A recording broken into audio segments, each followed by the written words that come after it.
This week, we're going to geek out a little bit and get down and gritty with the most frustrating, most impactful, and most misunderstood aspect of all of accounting and finance for cannabis companies. And that's the dreaded Internal Revenue Code Section 280E. But don't worry, because I'm going to give you the secret way to legally beat 280E and create more cash flow for your cannabis company. So let's get started.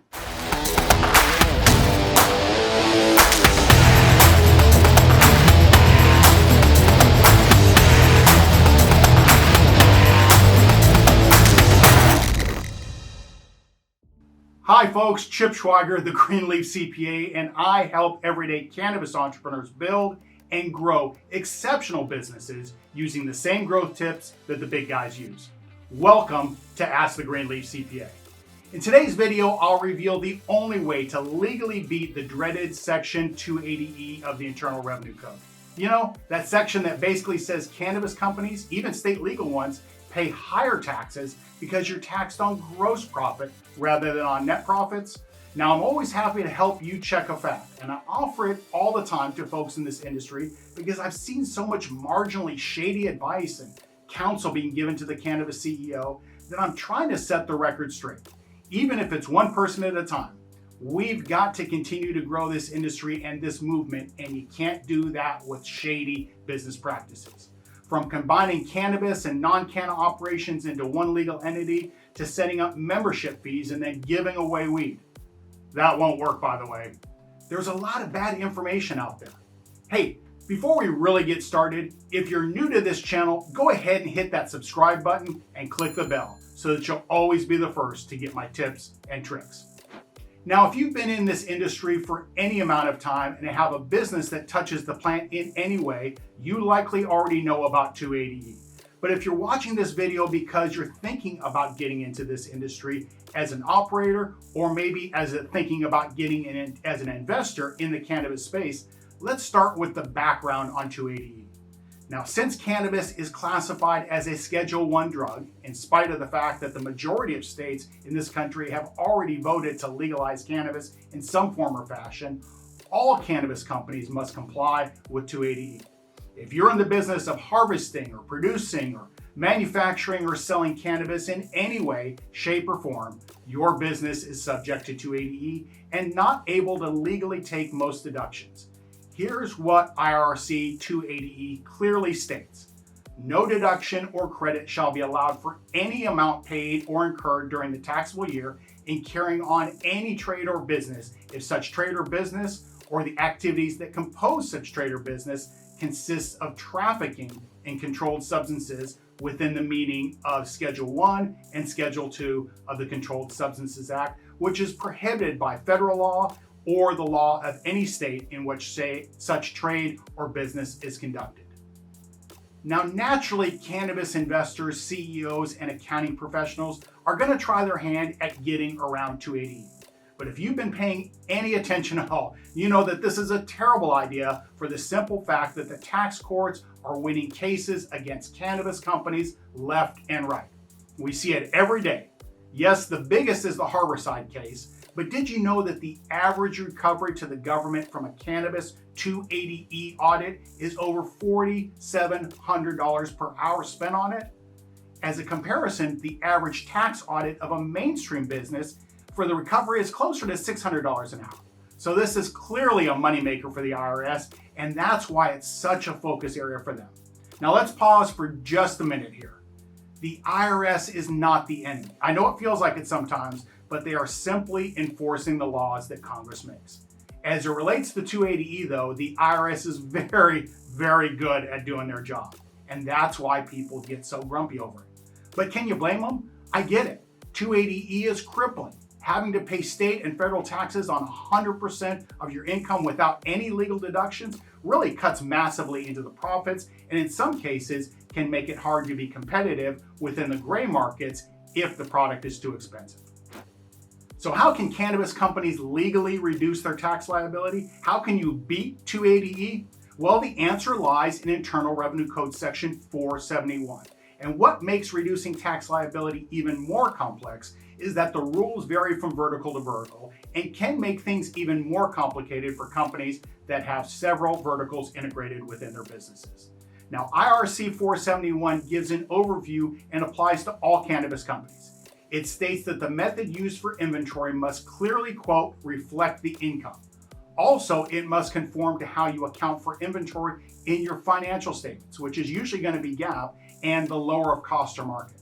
So it's one of those areas where you can forget about book accounting and tax accounting. Where we're trying to use 471 to mitigate the impacts of 280E, it's all the same. Now, IRC 471-2 applies to all cannabis companies as well and states how you must value your inventory. It again says that the inventory must clearly reflect income and be consistent, usually going with lower cost or market. And IRC 471-3 can be applied to retailers and dispensaries. Now, IRC 471-11 is for cultivators, edible producers, and extract and processors. It also requires GAAP if you want to maximize what is included in cost of goods sold. Also, 471-11 lists applicable ways to allocate costs via burden rates, standard costs, or practical capacity. Now, we use a practical capacity approach for our clients. And in order to do cost accounting correctly and effectively, if you're a cultivator, for example, you're going to need to best understand how much it costs you to grow a pound of weed.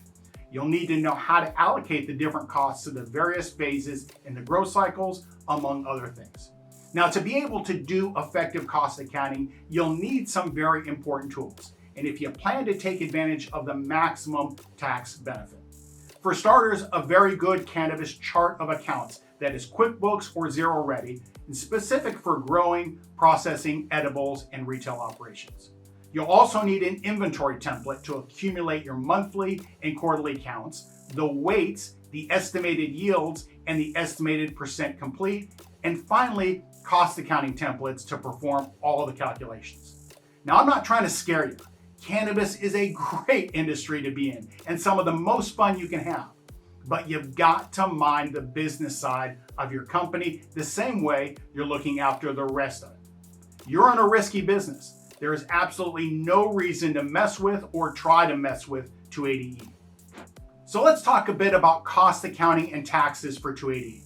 To effectively do cost accounting, you'll need to allocate some of the P&L costs out of expenses and into inventory and eventually into cost of goods sold. You're going to use the trial balance at any ending reporting period to determine which costs to allocate and how much of each, using allocation percentages determined once or twice a year. Always allocate the total year-to-date amounts. Allocations for items related to labor, like direct labor and indirect labor and payroll taxes, use hours. And for allocations related to facilities like rent and utilities, etc., use square footage percentages.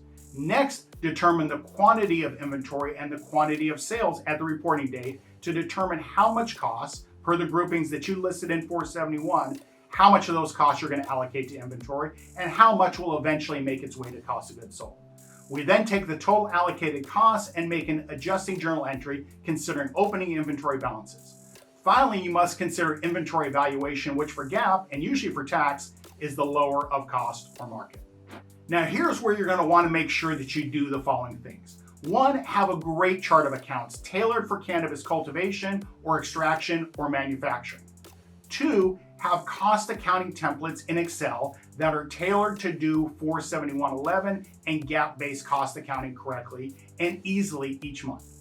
Three, have operational templates that capture data easily, such as month and such as stage of completion for each strain, estimated yields per strain, direct and indirect labor allocations, and facility allocations. Four, read 471-11 top to bottom many times so that you completely understand and apply it correctly. Hell, read the entire 471 while you're at it. Five, keep your records straight so that you're audit ready anytime and all the time. The IRS is ramping up efforts to catch cannabis companies trying to beat 280E. And six, adhere to GAAP and make sure that you're doing monthly accounting and proper record keeping. Doing accounting once a year or even once a quarter doesn't work all that well when you're trying to do proper cost accounting, nor is it GAAP compliant. So if you can't do it on a monthly basis, find someone that can. What you're paying them will easily be worth it. And 7, while we're at it, have someone on your staff who will stay current on all cannabis accounting and tax court cases. And with every time there are a list of do's, there are also a list of don'ts. So don't try to write off expenses like you normally would for a traditional mainstream business, even if they're considered cost of goods sold. A cannabis trained accountant knows how to do proper cost allocation for all the various verticals. Also, don't use 263A as it's not allowed, and you need to see the Harborside case if you don't believe me. Also, don't put too many expenses into low revenue non-cannabis divisions. And while we're at it, don't play games with complex legal entity structures. Non-cannabis divisions must be substantial and must be able to stand on their own as a business. Don't just make up a cannabis division out of a few pieces of apparel and then think that you'll be able to get away with that, because I'm telling you, you won't. Also, don't put much in cost of goods sold that it's not believable. This is how you'll easily get your company flagged for an audit. Also, don't wait until the end of the year to try to do all this cost accounting in order to try to reduce your tax liability. Ongoing accounting is an absolute must here. And don't treat each vertical the same. They all have to follow different rules as they pertain to cost accounting. Some verticals can do different things without cost of goods sold without triggering an audit, while others can't. So like I told a prospective client I recently spoke with, there is no way to beat 280E, at least no way that I know of. And as active as the IRS is in this area, any tricks you may hear about will quickly get shut down, and shut down with a vengeance. The language of 280E is simple, it's straightforward, and there's no real room in between the lines to play games. The penalties and fines can easily put you out of business. And that's even if your CPA or lawyer told you, oh, it's okay to do it this way. Nearly every case I'm aware of, the IRS has won, and won big time. Nearly every one of them had CPAs and lawyers. They just weren't knowledgeable about the cannabis industry, or maybe they just thought maybe they were smarter. Either way, they were wrong. And if you're interested in really getting under the hood of understanding 280E, drop me a note at chip@thegreenleafcpa.com and let's talk. I've got a pile of cases where someone tried to beat it or simply didn't focus on it. And I don't want you to be that person, so I'm happy to spend time with you about it. And in the process, show you how legally mitigating the impacts of 280E can make your cannabis business really valuable. And if you want to learn more about anything we talked about in today's video, check out my website at www.thegreenleafcpa.com. There's a wealth of resources there just for you. And if you've enjoyed today's episode, please give us a like. And if you'd like to see more, hit that subscribe button and click the bell. And if there is something that you're stuck on in your cannabis business, go ahead and drop a comment down below. I get back to every one of them personally. Now, we drop new episodes each week, so I hope you'll join us again. Thanks so much.